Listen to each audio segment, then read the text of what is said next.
এখন জৰাজীৰ্ণ দলং, এটা বিপদসংকুল পথ, যিকোনো মুহূৰ্তত ঘটিব পাৰে ভয়াৱহ দুৰ্ঘটনা।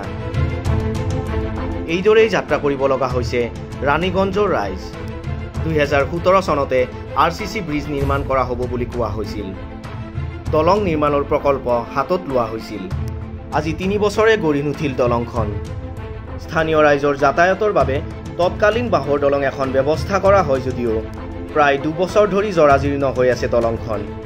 সেয়ে পশ্চিম বিলাসীপাৰাৰ বৰুৱাপাৰা আৰু হেৰবেৰী সংযোগী RCC ব্ৰিজৰ নিৰ্মাণৰ বাবে দাবী জনাইছে স্থানীয় ৰাইজে।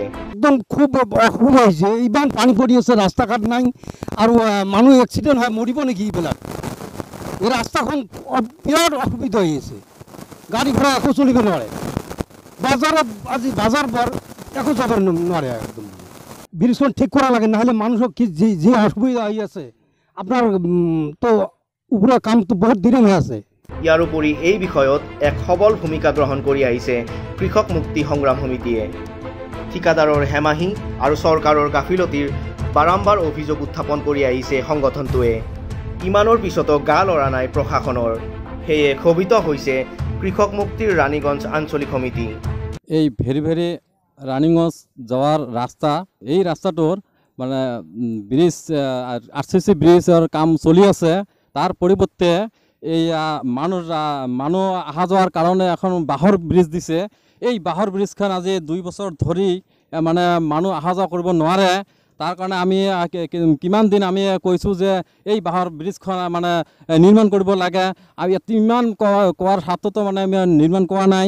তাৰ কাৰণে আজি মই মানে ইয়াতে আমাৰ থিয় হৈছোঁ। আমি এই ঠিকাদাৰক মানে আমি ক'বলৈ বিচাৰিছোঁ যে এই ব্ৰিজখন অতি শীঘ্ৰে মানে নিৰ্মাণ কৰিব লাগে। ইয়াত ঠিকাদাৰৰ হিমাহী নচলিব, ইয়াত ভণ্ডামি নচলিব। এইখন অতি শীঘ্ৰে মানে ব্ৰিজখন মানে নিৰ্মাণ কৰিব লাগে। যদি এই অতি শীঘ্ৰে যে ব্ৰিজখন যদি নিৰ্মাণ যদি নকৰে তেনেহ'লে ইয়াত যদি কোনো ব্যৱস্থা কিবা এটা হৈ যায় আৰু মানুহৰ, তেনেহ'লে ঠিকাদাৰক দায়ী ভৰিব লাগিব। সংগঠনটোৱে চৰকাৰক সকিয়নি দি কয় যে অতি সোনকালে দলং নিৰ্মাণৰ কাম সম্পন্ন নহ'লে তেওঁলোকে তীব্ৰ আন্দোলন গঢ়ি তুলিব। তাৰোপৰি কোনো লোক দুৰ্ঘটনাত পতিত হ'লে তাৰ বাবে দায়ী হ'ব চৰকাৰ আৰু প্ৰশাসন।